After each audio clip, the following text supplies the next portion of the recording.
Well, Good afternoon, Judge. good afternoon. Larry Forman on behalf of Mr. Allen. Or not Mr. Allen. You mind if we take this desk, Your Honor? Oh, sir.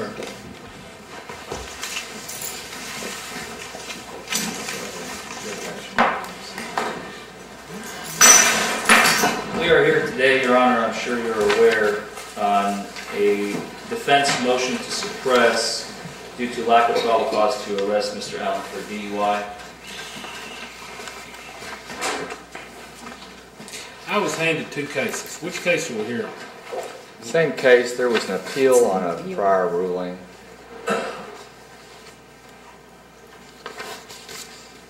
That's the appeal. Okay.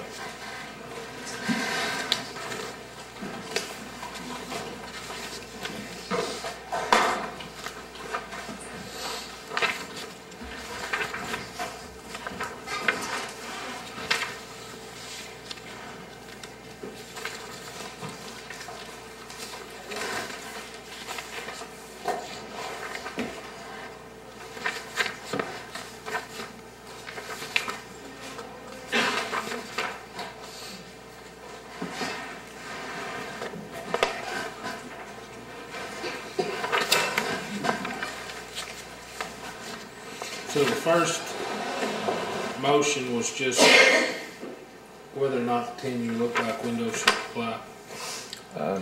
It had to do with an out-of-state conviction as well. It was a prior DUI. All right. And Your Honor, I believe that was the motion that was filed by Mr. Allen's prior counsel. Okay. I have had a chance to review all of that, but the motion that we are here on today was the motion that was filed by the current counsel on June the 4th of 2021.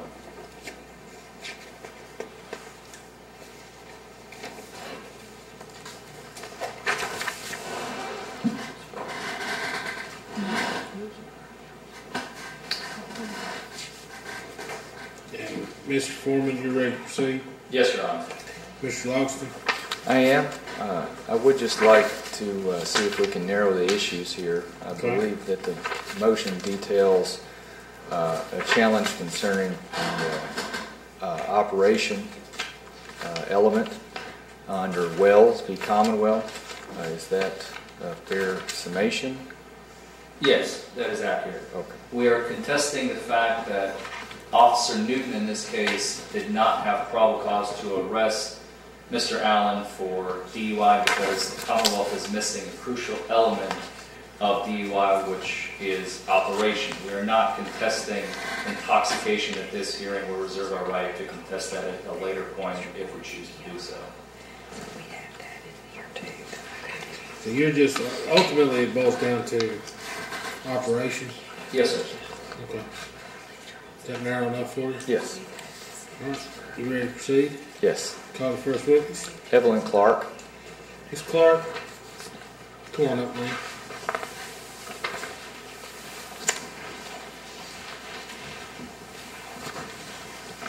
You will come right up here.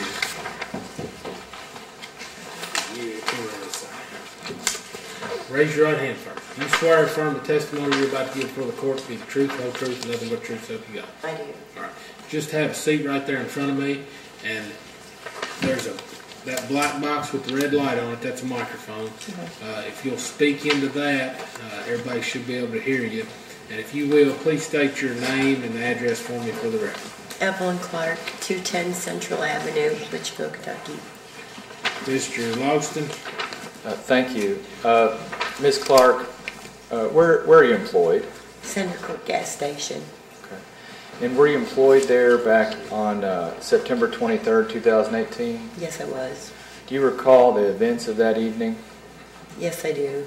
Okay. And tell me about what happened around closing time. Around closing time, I noticed that the pickup truck pulled into the parking lot in front of the doors, and the truck was running. Lights were left on. It was like 5 minutes to 11. We closed at 11. I went to go wait on him. He never got out of his truck, so I went and locked the doors at 11 o'clock. About 11:15, 11:11, I went out and his truck was still running, and he was slunched over the steering wheel in his truck. And that's when I honked the horn, and I flashed my lights, and I yelled and got no response. I did it 2, 3 different times. And that's when I called the police. I was concerned. Okay. And when you saw him pull into the parking lot, where were you located? I was off to the left-hand side by the register. And where did he end up parking at? He was on the right-hand side of the door. As there's double doors, he was off to the right-hand side of the door. Okay. And how is it you could be able to see out to the parking lot from that point of view? Because it's all glass. It's all nothing but windows in the front and doors. Okay. And so I just want to ask you what you mean by, you said you went out and waited on him, or did... No, he didn't never come in. I was waiting for him to come in before I locked the doors. Because I figured he'd be coming in, and nobody came in. So at 11 o'clock, I locked the doors. And the truck was still sitting there running with lights on when I left to go close the store and leave for the night. After the time, after you saw him pull up, did you ever see anyone else approach the truck? No one approached the truck. Was there anybody with you that night when you closed up? No.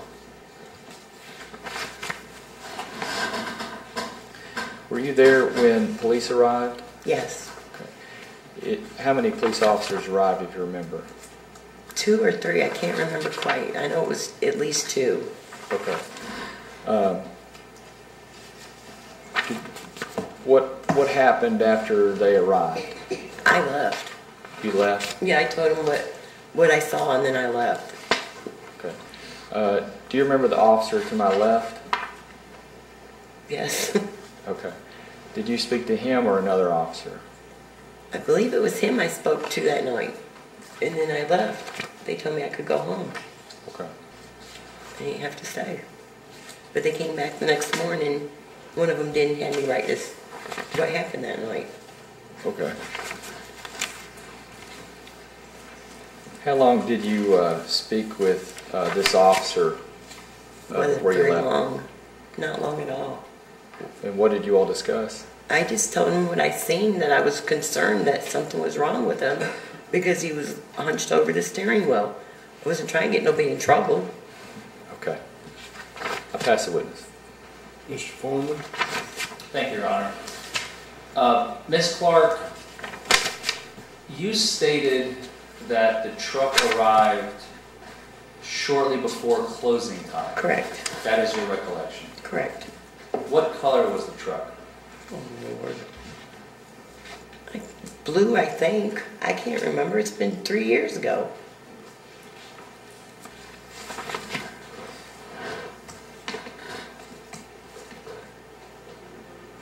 Did you? I believe Mr. Lawson asked you that you wrote a statement about the incident of what happened on the events of September 23rd, 2018. Yes.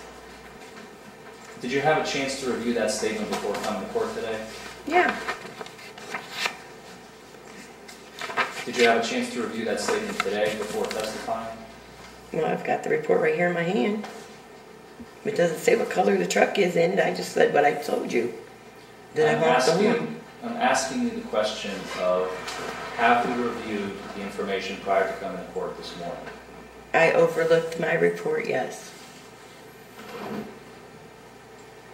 Do you remember what Mr. Allen was wearing that day? No, I don't.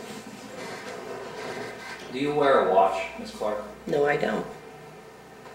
Do you have a clock somewhere in the gas station where you work? Yes, we do. Did you reference that clock in reference with this case to get the... Let me rephrase the question. How did you know what time Mr. Allen arrived at the location? Because I had nobody there in the parking lot and I was ready to close up. It was getting time to close. And I seen him pull up and I looked at the clock. Because I still had 10 minutes to lock the doors.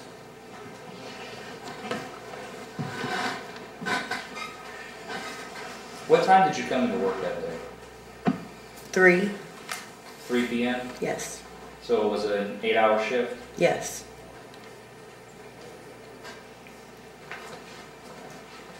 And you were the only one working that night? Until 8 o'clock at night. So from 3 to 8 you had help? Yes. Who was working with you from 3 to 8? Lord. I don't know. That was 3 years ago. They go through so many people. I don't know.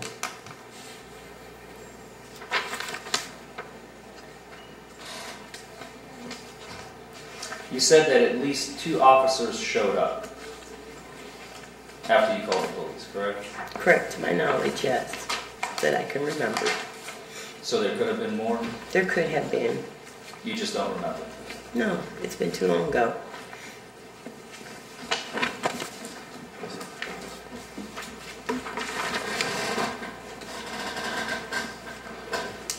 You also testified that the truck was running Correct. and that the lights were on. Correct.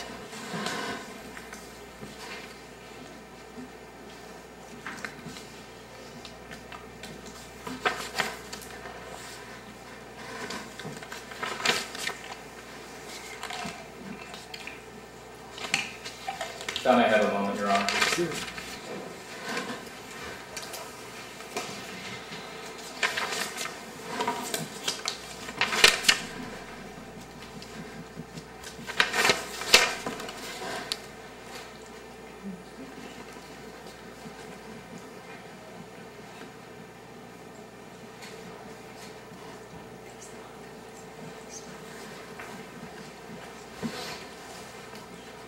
Ms. Clark, the report that you have filled out, you said you have it with you today, correct? Correct.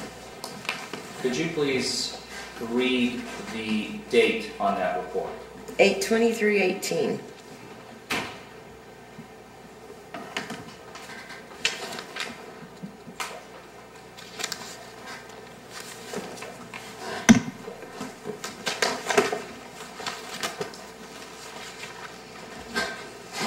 That's all the questions I have, Your Honor. Mr. Logston, any follow-up? Just briefly, Ms. Clark, I'd ask you what parking spot he pulled into. Are those marked parking spots? No. Okay. And how close would you say the truck was to the front doors there? Probably 4 feet, maybe. There's a cinder block, a yellow cinder block. And what's the significance of the cinder block in relation to the truck? He was parked right up against the cinder block, and then, there's the sidewalk and then the door. Okay. And when was closing time that night? 11. Okay. That's all the questions I have. Anything else, Mr. Foreman? No, Your Honor. Any other witnesses, Mr. Logston? Yes, I have another witness. Man, you can step down, I'm sorry. You can step down. Can this witness be finally excused? Which, we have no objection. Mr. No Foreman? objection, Your Honor. All right, man, you can go home. Thank you. Thank you. Thank you, Ms. Clark.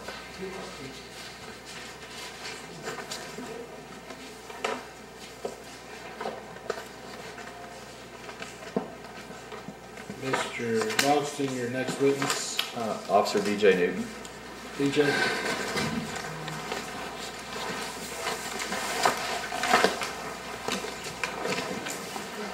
Do you swear or affirm the testimony you're about to give before the court to be the truth, whole truth, and nothing but truth, self Yes, sir. Once you're seated, please state your name and with which agency you serve for the record. Dennis Newton Jr. I'm a police officer with the Litchfield Police Department. Mr. Logston? Thank you. Officer, do you recall the events of September 23rd, 2018? Yes, sir. Do you also recall the events of the day after, the 24th of September, 2018? Yes, sir. And who were you employed with at that time? The Grayson County Sheriff's Office. Okay. And you're now currently employed with? The Litchfield Police Department. All right.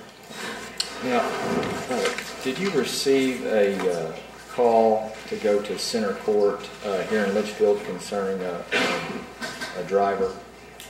Yes, the call was given to the Litchfield Police Department. However, I was in the area. I believe they were busy at the time, so I responded. Okay. And do you recall what information was dispatched to you? My recollection, there was a pickup truck in the parking lot of Center Court with the male subject asleep and or passed out, slumped over at the wheel. Okay. And were you the first officer to arrive? To my knowledge, yes. Who was the first person you encountered? I encountered the subject that was operating. Based on the significance of the call, I made contact with the operator to attempt to awaken them and deduce the situation. What side where was, let me ask, where was the truck located at? The truck was situated to the right of the doors if you're facing the store, just to the right. Right. And on what side of the vehicle did you approach? I approached on the operator side of the vehicle. Okay. And what about before you got up and made contact, could you observe anything about the truck? The truck was running. Upon my contact, the brake lights were eliminated along with the headlights of the vehicle. And with the lights on, how do you know that the brake lights were being utilized and not just the lights from the truck? Objection speculative, Your Honor? Ask that question again. Okay. Let me see, I can't remember what I said. Perhaps a little leeway for me to at least try to repeat what I think I said. Okay. You had testified that the headlights were on. Correct. The back of the vehicle, generally, in my understanding, that my brake lights, or the lights in the back, are on. How do you know, if at all, whether or not those were actually brake lights or just the lights from the truck being on? No, sir. Speculative. Your objection? My objection is that he's asking the officer to speculate as to what was the source of the so-called brake lights.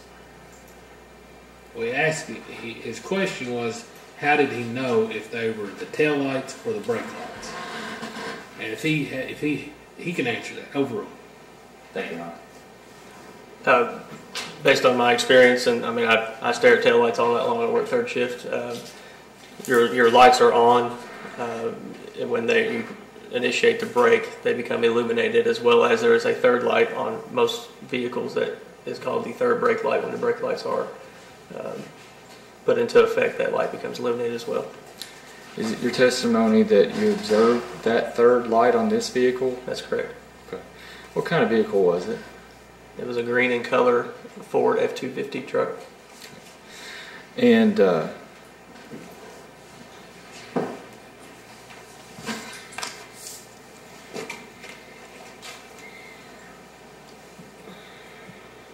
when you said the vehicle was on, how did you know it was on? I could hear the engine running.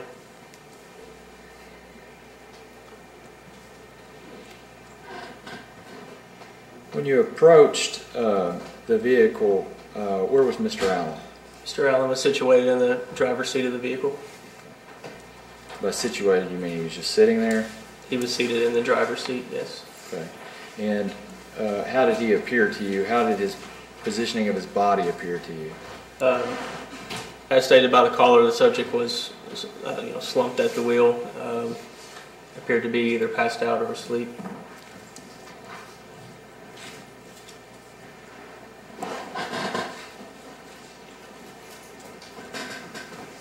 Was the window open or closed? I don't recall.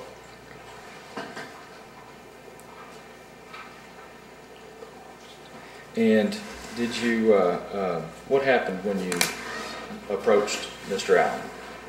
Upon my approach to Mr. Allen, I attempted to awaken him. I was able to awaken Mr. Allen at this time, and I asked him out of the vehicle.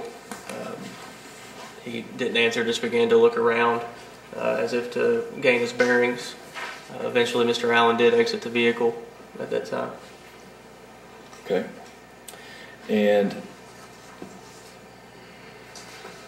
did you observe him inside the vehicle before he left the vehicle? Yes. Okay. Did you observe the pedals of the vehicle?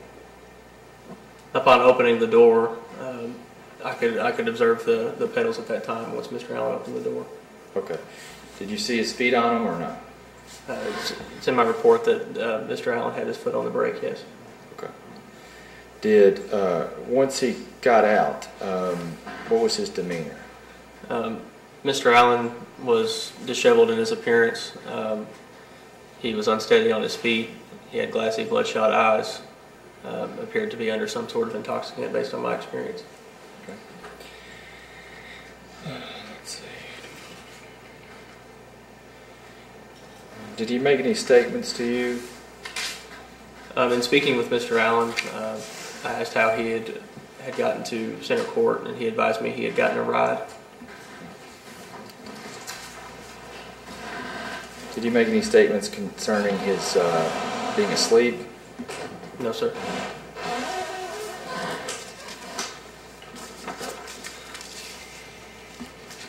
What did you do next? This time I requested Mr. Allen to conduct a series of standardized field sobriety tests. Your Honor, and at this point, we will simply object outside the scope or purposes of this hearing. That's fine. I think we're wrapping up here. Okay. Move on. Back in just a second.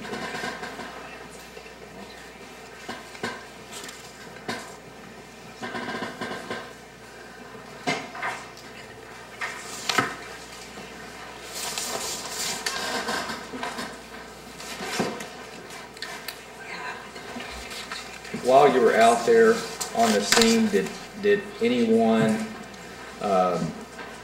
approach you or Mr. Allen that knew Mr. Allen? No, sir. Was there anyone else in the vehicle when you approached Mr. Allen's vehicle? No, sir.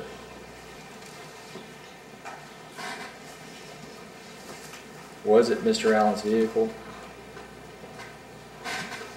I believe it is registered to Mr. Allen, yes, sir. Is there anything in one of your reports that would refresh your recollection to determine whether or not it was registered to him? In my reports, no. However, the NCIC query of the license plate given that evening, that night, would determine that. Did you have any indications that night that it wasn't his vehicle? No, sir. Pass the witness. Mr. Forman? Thank you, Your Honor.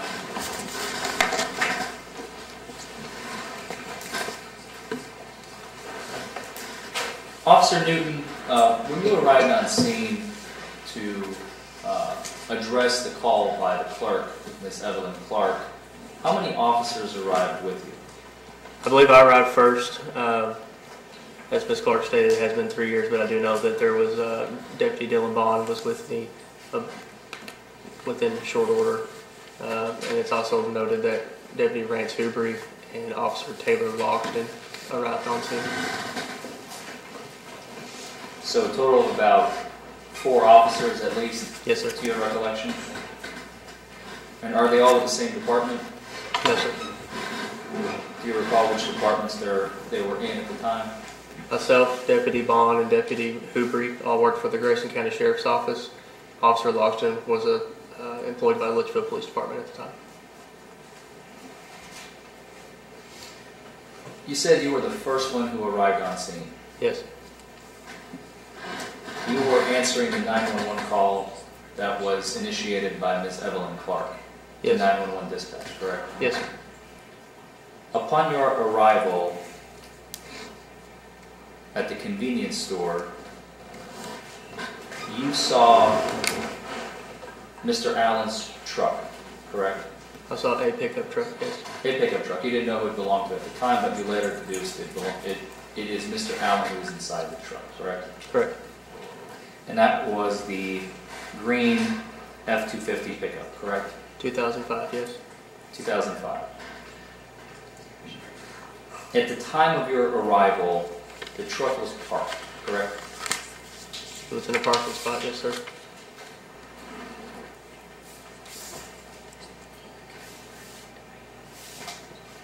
In front of the convenience store? Yes. You never saw the vehicle physically move, correct? No, sir. You never saw... Scratch that. After you approached Mr. Allen's truck, you said you did not recall if the window was open or closed. Correct. Did you knock on the window or did you open Mr. Allen's door? Given those circumstances, I try to do my best to be safe and see if there's any weapons, if possible. It's my recollection the vehicle was rather high in stature. I would assume I probably made an attempt to knock on the door or the window, or give a verbal command to try to wake him. And did that wake Mr. Allen? Yes. And you testified that upon your arrival, you could see inside the window.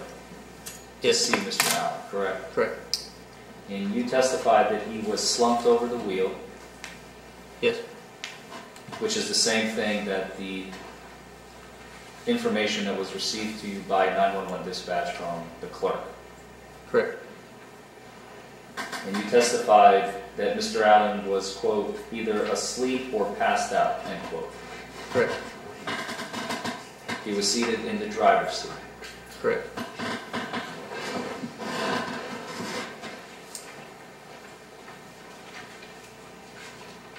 You also testified that the engine was running. That's correct. And that the lights were on. That's correct.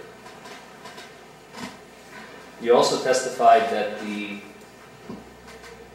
brake lights were turned on because you could see that third light that is, in your experience, only gets turned on when someone has their foot on the brake pedal. Correct.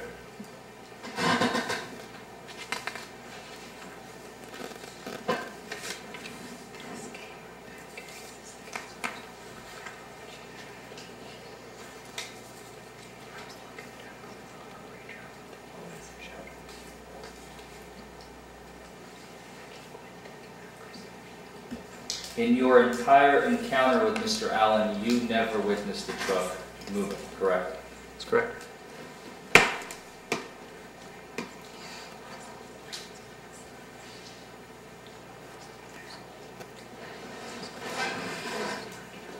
You've noted in your citation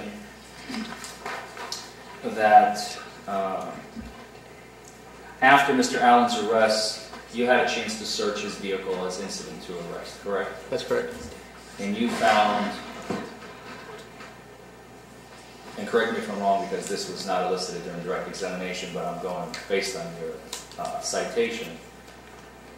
You found multiple small 50 milliliter Fireball whiskey containers throughout the truck, correct? That's correct. Some of them were full, about, I believe, 5 of them is written in your report. Yes, sir. And then a certain number, which you do not note in your report, that were empty. That's correct. Do you recall how many of them were empty? To my recollection, there was several strewn throughout the passenger compartment as well as the bed of the pickup truck. I don't have an exact number. Was it more than 3? Yes, sir. Was it more than 5? I don't recall.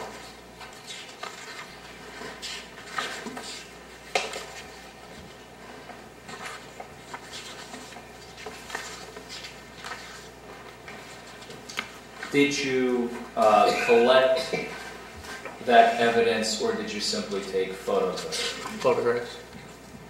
You did not collect that evidence yourself. Yes, sir. Did you leave it in the vehicle? Yes, sir.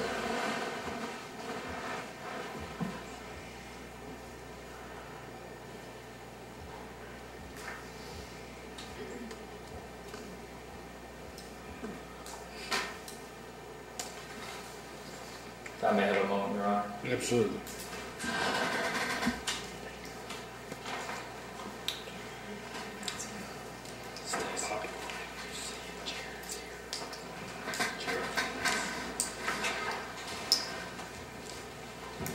Those are all the questions I have, Your Honor. Anything further, Mr. Austin? No, Your Honor.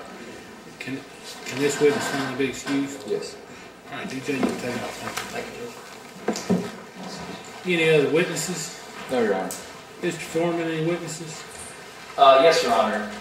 The defense calls Daniel Allen to the stand. Mr. Allen, please come up. I believe he has his cell phone, if you may review it briefly. Sure. He left it on the benches. Thank you, Your Honor. Mr. Allen, come up here, sir. Do you swear or affirm the testimony you're about to give before the court to be the truth, whole truth, and nothing but truth, so help you God? Yes, Your Honor. Just have a seat there in front of me. Once you're seated, please state your name and address for me for the record. Daniel Allen, 4863 Shrewsbury Road, Litchfield, Kentucky. Mr. Foreman? Thank you, Your Honor. Mr. Allen, could you please tell the court, on September 23rd, 2018, what were you doing throughout the day and where were you? I was working on a farm, on a family farm, my dad's. I was working down there all day, taking care of cattle and doing hay all day long. Did you have an opportunity to consume any alcoholic beverages? No, sir. Did you have an opportunity, or did you consume any illicit drugs? No, sir. Did you consume any prescription medication? No, sir. And what happened around 10:30 p.m. that same night? Well, I was at the gas station. I was trying to fix my truck. How did you get there? I drove. Do you remember what time you got there? It was right around the time it got dark. Late evening. I know I had to be at work at 3:30, 4 o'clock the next morning, and I wasn't going to get but a couple hours of sleep, and my truck broke down on me whenever I came out of the gas station.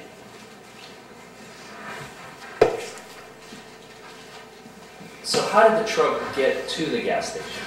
I drove it. You drove it. Yep. The officer testified that you said that you got a ride from somebody. Was it not the truth? No, I had someone that was going to come help me and give me a ride.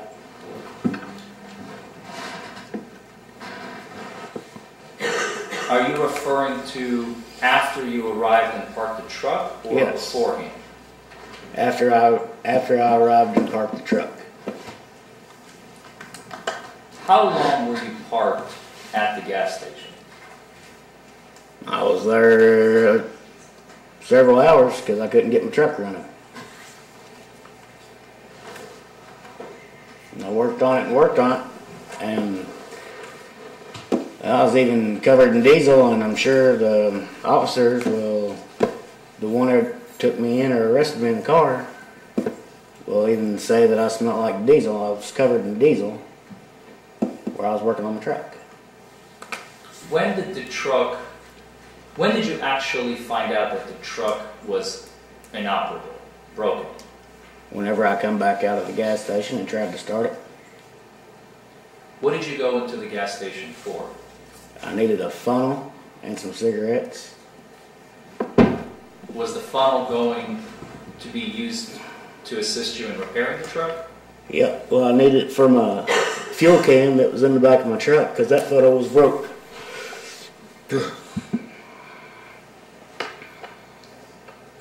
How long did you work on the truck total, if you remember? If you don't remember, could you estimate? At least maybe an hour, hour and a half.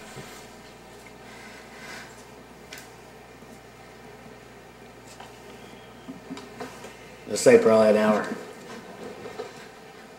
At what point did you begin, well, scratch that. You had alcoholic beverages, the 50 milliliter Fireball whiskey containers in your truck, correct? Yes, sir. And you had quite a few of them there. Yep. At what point did you begin consuming them? Well, I got pretty mad at the fact that my truck wasn't running. I was dog tired from working all day, and I didn't hardly get much sleep. I was working all day at the farm and a diesel technician at work. I was pretty tired and aggravated and mad and stressed out. And I got mad and started drinking.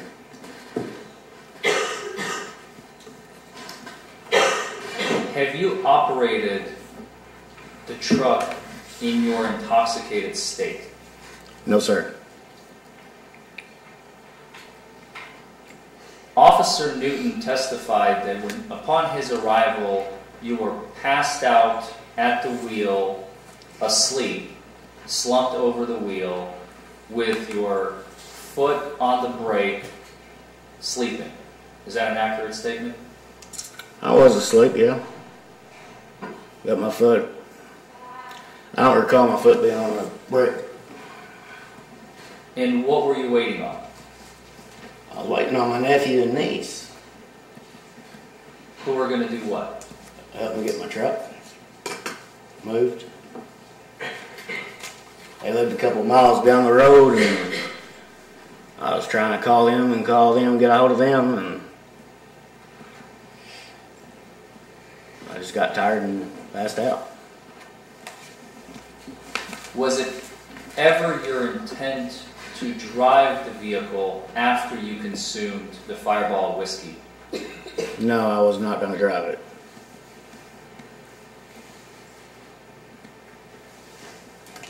The truck wouldn't even been able to be fixed that night. It still isn't fixed. How did you determine that it would not be able to be fixed? The high pressure oil lines that go to the injectors, that power the injectors to open them up to start the engine, the seals are out on them, and the lines are closed, which will cause the engine not to start. And the truck is still in the same position now as it was then. It has not been fixed. It's not been touched. And there's a computer that I hooked up to it in another shop, Georgia Power Stroke. Even said that that's what the problem was, and it's an easy fix. I just ain't fixing it until I get all this stuff settled. When you're saying all this stuff, are you referring to this court case? Yep. I can't drive anyway, so I'll fix it.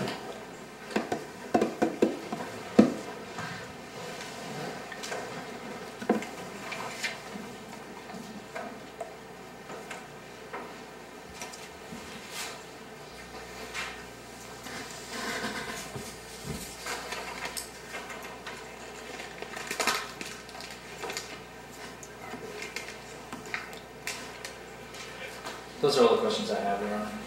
Mr. Logsby? Yes, just briefly. You said that you were a diesel technician. And where did you, at that time, back in September 2018, where were you working at? Capital Drilling and Sawing. Capital? Yep. Capital Drilling and Sawing? Yes, sir. And where is that located? Elizabethtown, Kentucky. Okay.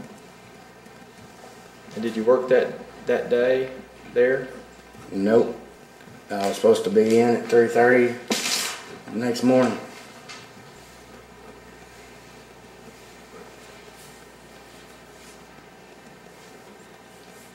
You said that you were waiting on your niece and nephew that live a couple miles down the road.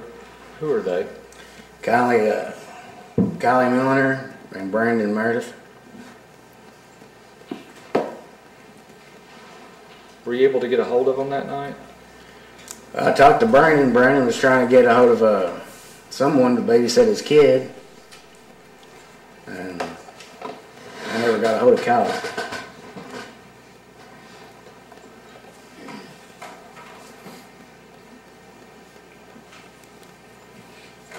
Do you recall when you started drinking the Fireball whiskey? That was after I was at the gas station. Just got kicked off and mad. How long after you got to the gas station before you started drinking, if you recall? Probably 45 minutes to an hour. Maybe. I don't really remember. was somewhere around then. That's all the questions I have. Mr. Foreman, any other questions? No follow-up, Your Honor. You can step down. Thank you, sir. Mr. Foreman, any other witnesses? That's all the witnesses for the defense, Judge. All right.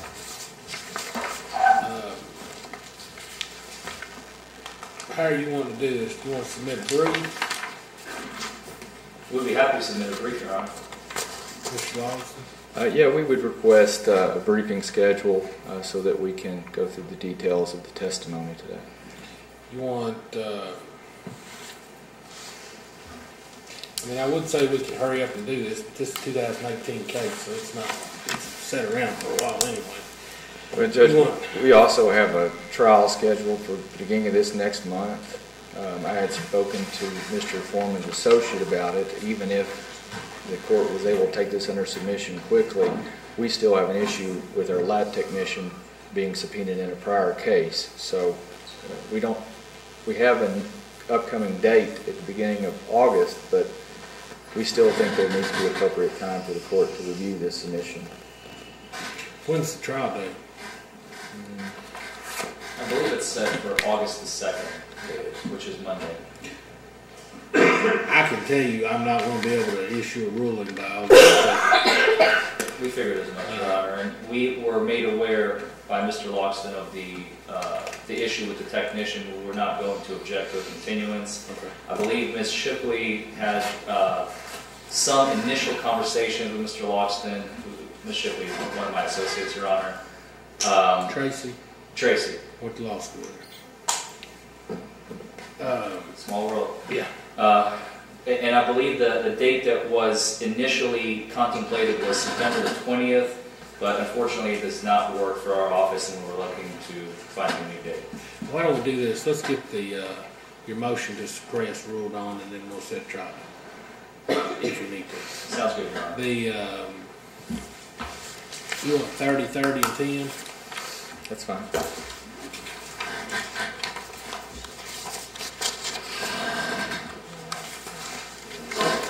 That would put this at the end of August, Your Honor. It will. For the defense's deadline. Yes. August 25th. Jeremy, you can have till September the 29th. And then Mr. Foreman, you can have till October the 13th to file a response or reply.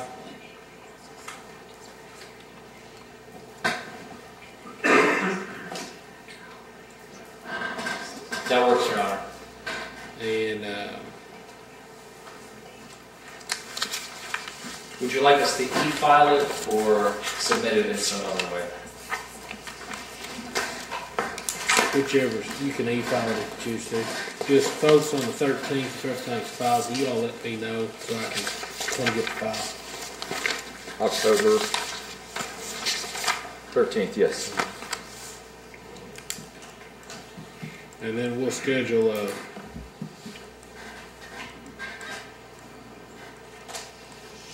pretrial conference for November the 3rd. November the 3rd, Your Honor? Yes. I'm not going to guarantee you that I'll have a ruling out by then, but hopefully I'll be able to. Very good. Anything else we need to discuss today, folks? I've remained the jury trial scheduled for August 2nd. Nothing further from the defense, Your Honor. All right. Thank you all. May I approach you? Sure.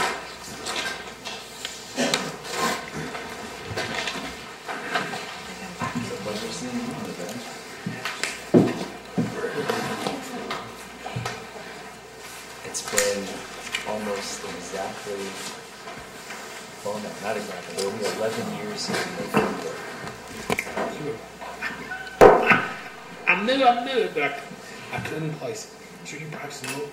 Yeah. I had my office basically ever since I graduated, but in 2000.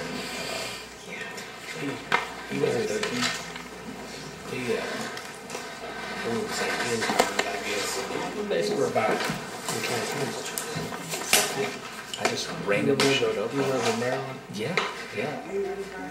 I knew I recognized you, but I couldn't place It's been over a decade, so it's okay. I'll let that one slide. you. Look different too. You aged. Don't tell me it's the gray hair. I was you know. I knew I recognized you from somewhere I couldn't place it. Yeah. Now you graduated from U of L? U of L, yeah. I've seen you in Breckenridge a couple, 2-3 years ago, but it was just a brief. You were doing your thing. I was just a shadow back then. So are you living in Virginia? Yeah, we finally moved. In 2015, we relocated, my family and I, to Cypress Point Apartments, which is in Louisville. And then they bought a property, and I kind of joined them for a little while in Jefferson County.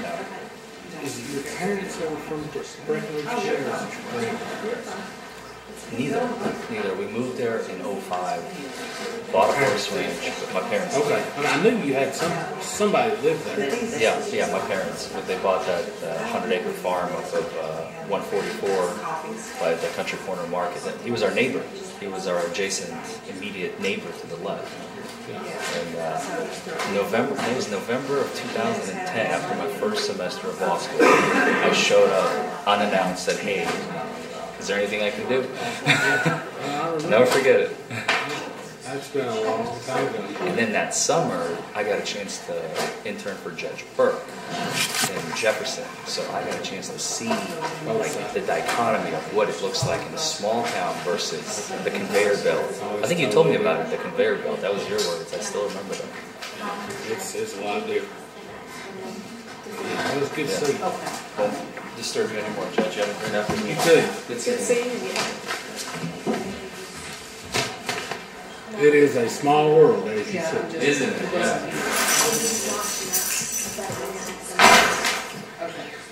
I have no idea. Sydney, where we at? We got officers.